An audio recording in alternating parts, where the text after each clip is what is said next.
C-Bus. What do you think about seeding in December? Hey, I think it can be okay. I'm Gary. I'm going to tell you why and why I'm doing it today. Let's have a look real quick. So taking a look at this house, I know it's going to be a little bit hard to hear because it's real windy today. It's just about the 1st of December, and this is not when we do majority of our seeding. However, this customer came to me, and it was in the summertime this year. They had just moved into the house.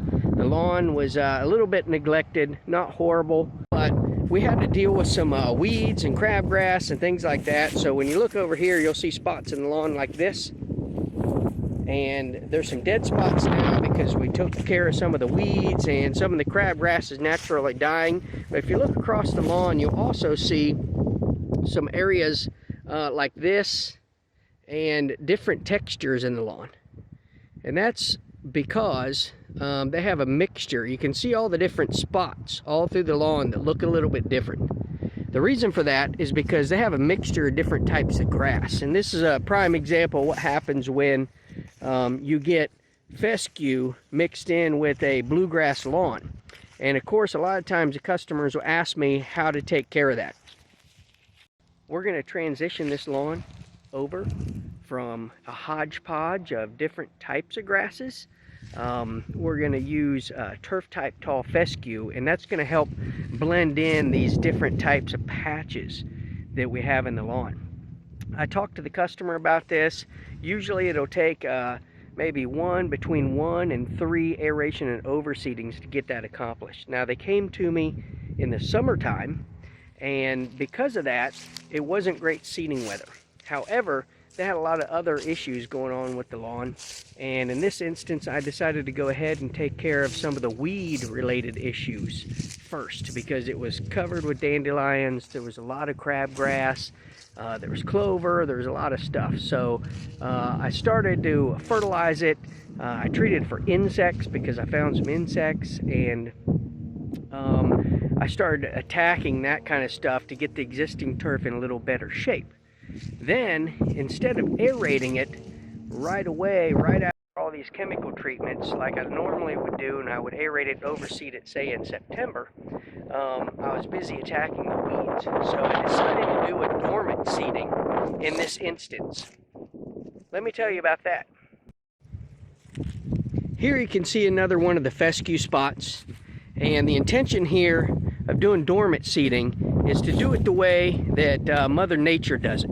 And you'll find that Mother Nature will do dormant seeding, for instance, with things like crabgrass that we consider an invasive grass. But basically, the grass will grow through the summertime. It'll establish its seed heads, and then it'll drop its seeds in the fall before it dies, because crabgrass is an annual. So we're going to do the same thing, except I'm going to mechanically put it in with one of our aerators. This unit here aerates and it seeds at the same time. So I've got my seed right in the hopper, and what I can do here is just meter the amount of seed that I want to come out. So I can turn it up or down depending on what type of grass seed I have and how much I want to put down. So the intention here is that I'll aerate this lawn, I'll open up the surface, and then through the course of the winter, the snow and the rain and the compaction will work that seed down into the ground. So that's how Mother Nature does it. It drops its seed. Mother Nature just doesn't have the core aerator. But at the same time, it'll drop all its seed into the grass. Then the snow and the weather all through the winter will pack that seed down into the root system, or pack it down into the thatch layer. And then the seed will sort of hibernate there, because the seed has to take, appropriate amount of temperature. So really you have to get temperatures of about 50 degrees for the seed to germinate. So the seed will mostly just sit down there in the wintertime. Okay, well, you might be asking why I picked this lawn to do dormant seeding, and I don't do all of them that way.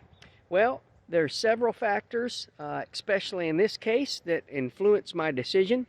A couple other reasons are as follows, but keep in mind, not all seeding solutions are the same. So it's basically not a one-size-fit-all type thing. I look at the different challenges of each lawn, and I look at the different reasons why we do different things. Watch my other videos. You'll see I do things differently in a lot of different situations. Sometimes I'll aerate and overseed, sometimes I'll slice seed, sometimes I do springtime, sometimes I do dormant seeding. Watch my other videos and you'll start to see why I do certain things. In this case, a couple other reasons that influence my factor is, you already saw the front yard at this property. We'll take a look at the backyard also. So behind me, you'll see there's a low spot, there's a creek back here, there's a giant hill. Not to mention, this is a pretty big property. This property is about 2.5 acres, and it's not practical for them to try to water all this. If I did the seeding in, say, the middle of September, a lot of times we get dry spells. So this year we had a 4-week dry spell from September through October, right in the middle of prime seeding season. So in a situation like this, you would want to put the seed down where you can get a lot of natural water, such as springtime.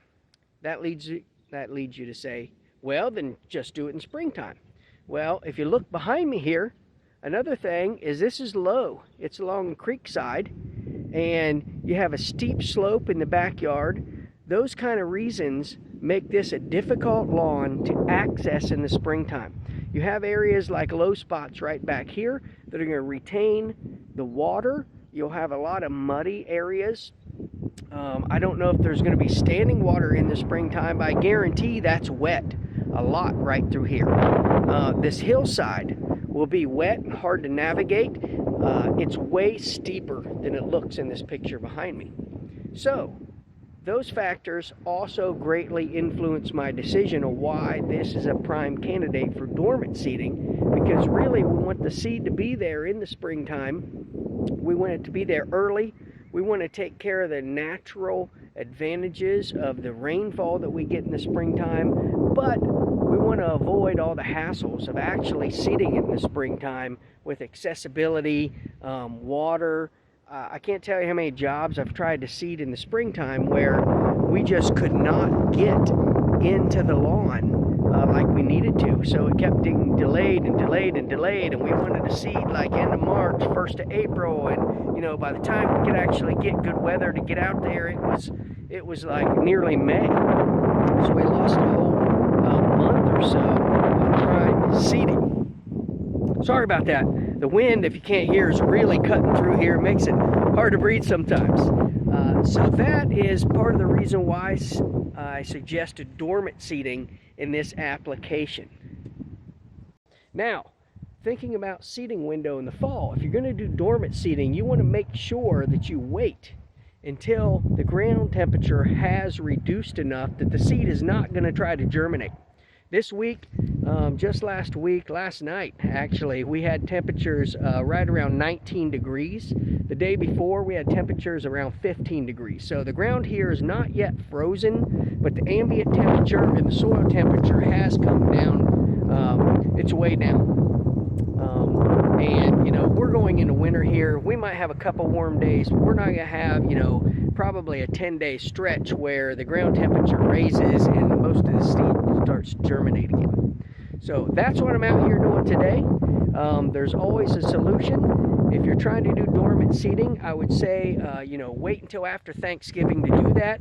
Wait as long as you can before the ground freezes so that you can get good penetration when you're aerating. Dormant seeding also is a good choice if you can't aerate or slice seed, and your best option is just to broadcast the seed on the ground, because let the nature take the seed down to the soil level.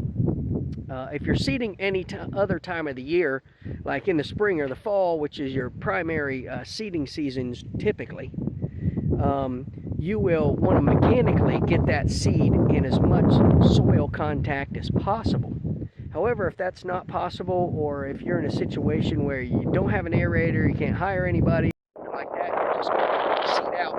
A couple tips would be dormant seeding because really you want to seed as early as possible in the springtime.